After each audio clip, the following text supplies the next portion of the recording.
Explicit. Give me some of that wine and waivers. Explicit podcast. And I am just here for the booze.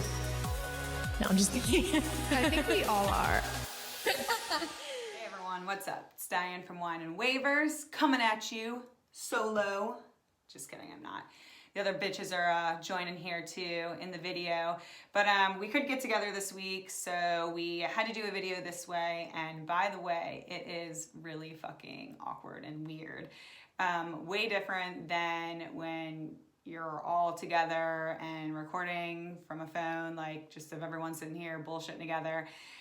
So props to people that do this shit all the time because it is not easy. It's very awkward and very strange. So please bear with us with the awkward bullshit and hopefully we can still keep things entertaining for you. I'm going to be giving you guys some running back picks. Then we're going to take you to Carly, who's going to be doing wide receivers and her favorite, the tight booty holes. Then we're going to come back to me. I'm going to give you quarterback and my all-time favorite, the kickers, which I know everyone gives me shit for, but I don't care. And then going back to Tanya, she's going to give you defense. And then Carly's going to hit you with injuries, and Tanya's going to give you our drama.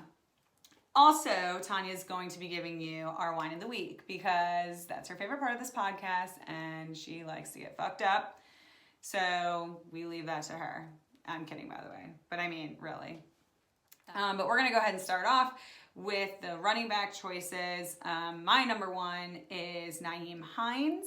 I think I'm saying that correctly.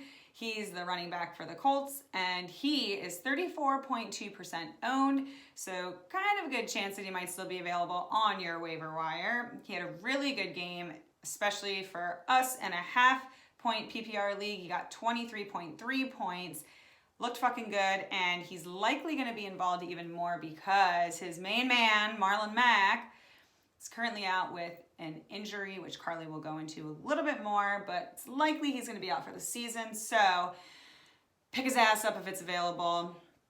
If not, I got a second one for you here. We got Malcolm Brown, running back for the Rams. He is only 7.9% rostered. So good chance that no one knows who this motherfucker is or that he fucking isn't fucking good. But I'm going with that. No one knows who he is.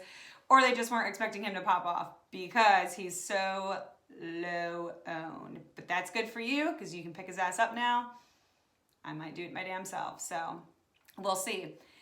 And then also I know we were kind of talking about we weren't sure who was going to get that running back role with Fournette being gone for Jacksonville. And it kind of looked like James Robinson might be that guy. He did pretty good this week, and I know we never fucking know what's going on with Minshew, and it just seems like this team's always all over the place. But keep your eye on this guy. It looks like he might be the one that's going to be getting used. So there you have it. I'm going to give you another one here who's very highly owned, but if there's a chance he's on your waiver wire, I would grab him. And I'm not only giving him because he's from Baltimore, but that could be a big reason why. I would probably draft the whole Baltimore team for myself if I knew I wouldn't get shit from everyone. But this guy, Dobbins, he's a running back. I know Mark Ingram's usually their main running back. Besides Lamar, he's also their fucking main running back. But this Dobbins guy, really quick, he looked really, really good. And I actually believe that he played more than Mark Ingram did. So if he's available, not a good chance he will be. He's fucking not on mine, of course. But 84.2, so somewhere out there he's available. So if you see him, I'd scoop him up because I have a feeling he's going to be getting used a lot more this year. What's up, fuckers? Here with some waiver picks. About to give you some tight end picks and some wide receiver picks. Hopefully you listen to me.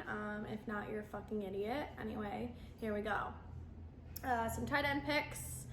Logan Thomas had a killer game week 1 for the Washington football team.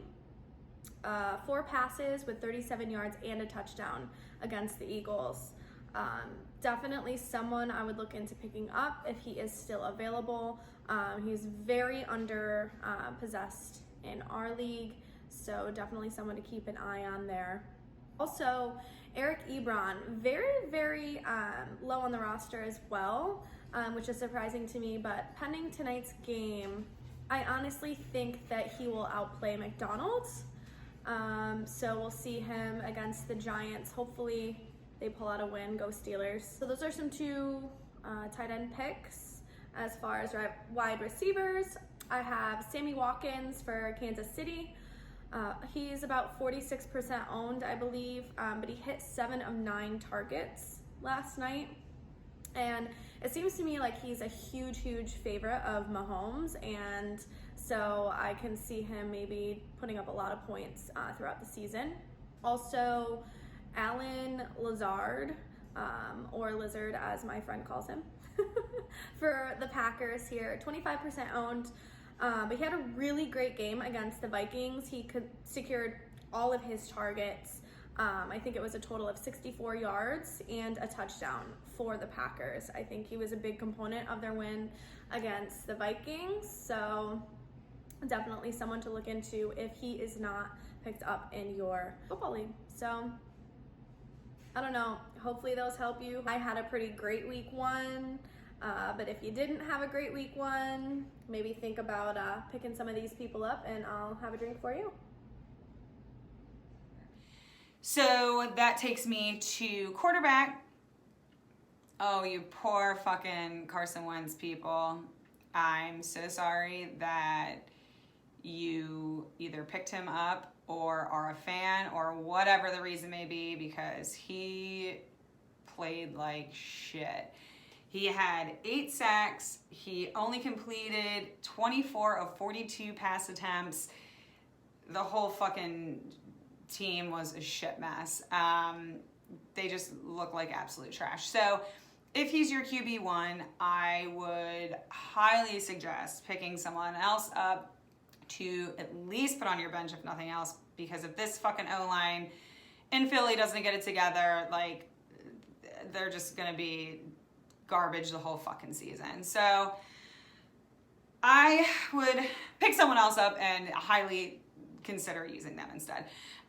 So for a couple of options we have for quarterback, we have Garoppolo. He's going against the Jets this upcoming week. He's 39.5% owned. So good chance that he could still be available for you. But if not, have no fear, because we've got fucking Mustache Minshew here. He's only 14.9% owned, and apparently whatever bet or whatever they had going with Budweiser, I think it was this thing where if you drafted him first, like your first pick, that you would be entered to win Bud Light for life or something like that. But clearly no motherfuckers fell for that bullshit, because he's only 14.9% owned. So, not that I fucking blame anybody for not doing that, but he actually did look pretty good this week, so you might want to pick him up. And then that takes me to the kicker, which hopefully at this point in the season, you don't really need a kicker since we haven't hit bye weeks or anything. But because we have all the COVID bullshit, I'll give you a kicker anyways, a couple kickers, just in case you've got someone injured or someone gets COVID or what the fuck ever. So the first one I'm going to give you is Josh Lambo. He's only 6.2% owned. He got all 3 of his field goals, all 3 extra points. I know that sounds like no fucking shit. Why wouldn't he get that? But if you looked at the fucking kicker for the Browns, you might be like, oh, okay. Like, yeah, this guy did pretty fucking good. So that's my number 1 recommendation. And then my second one, it's Young Ho Koo. Interesting ass name there. But yeah, that's the second choice. So like I said, hopefully you don't need either of these guys, but in case you do, there's your choices. All right, guys, so I'm going to give you some defensive picks for this week. If you're in need of a defense, a lot of them get dropped every week. You can always look for them. So it pains me to say this, but my first one is the Washington football team. Do not get me started on that BS name.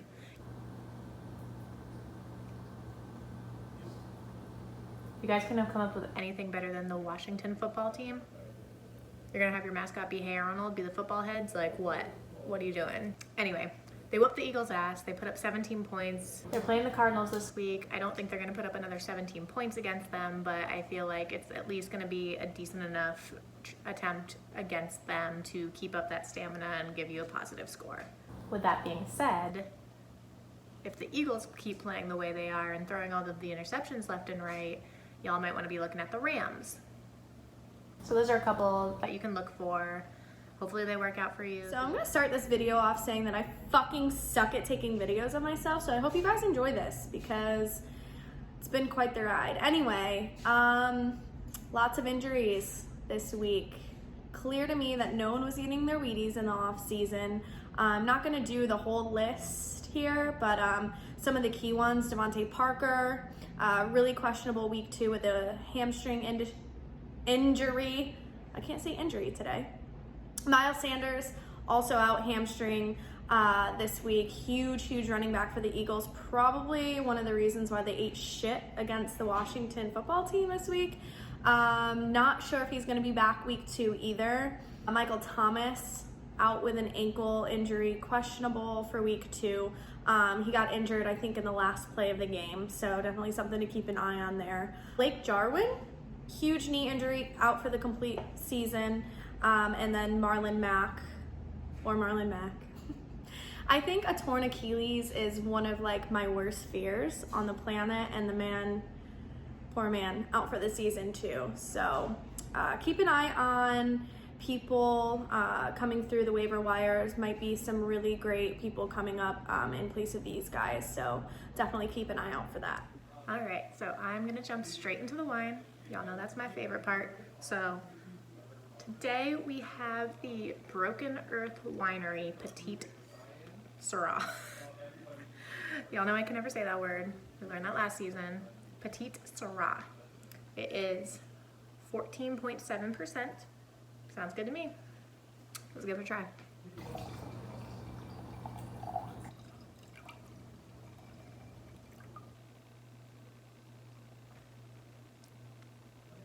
Oh, that's good. It's very fruity. It's like a really deep flavor, but it's really smooth at the same time. That's gonna get me in trouble. I need to figure out who gave me that for my birthday. So Tom Brady didn't quite have the week we were wanting from him. He started off great, didn't end great. Rushed his first touchdown. Everyone was wondering who he's gonna throw his first touchdown to as a buck. Tom Brady rushes the thing in.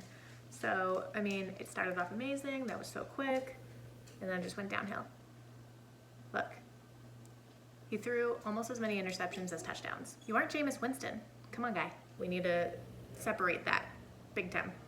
Still got faith in you. You got to do it. Bring it home for the Bucks. Thank you. Speaking of underperforming, OBJ, we need to talk, okay? I don't know if you think having your girlfriend shit on you when you guys are banging is gonna help you in any way, but it's not. It's really gross. So maybe stop doing that and start getting more points, because under 4, it wasn't even 4 points. Under 4 points. I know you're against the Ravens, but that cannot continue. So, like I said, get away from the shitting on the chest. Get your shit together on the field, okay? Cheers. So we want to do some more Instagram involvement with you guys. So be on the lookout for us to be doing some things like, hey, especially when it gets more into the season, who am I going to start this week? This person. Any advice for that? If you guys have any questions, feel free to ask us. We're always here to help you guys, to give advice. And like I said, please don't hesitate. If we missed something from Monday night, to reach out, let us know, hey, you missed this, or hey, what about this guy? We will be sure to get you any updates that we see, but don't hesitate to reach out to us either. And also, moving forward, we will be trying to do our typical podcast where we all sit in here together. We had a fucking mishap this week, and it kind of fucked us up having 2 Monday night games. So we ended up, just recording on Monday so that we would only miss 2 games instead of missing 3 games. So from now on though, hopefully these will be out to you by Monday so that you have plenty of time to look at the waiver wire. If not, if for some reason we can't do that like this week, we will get you your updates on Instagram so that you know who to be looking for on the waiver wire. All right, guys, so that is it for us this week. Make sure that you're looking out for us on social media, Facebook, Instagram, Twitter, all at Wine and Waivers. We also have our YouTube, of course, where this is going up. Make sure you're subscribed. We'll also be putting up our first poll this Thursday for you guys to pick the wine that you want us to have for Wine of the Week. Make sure it's a good one because I will not be happy if it's not. But until then, chug your wine and work the waivers. Cheers.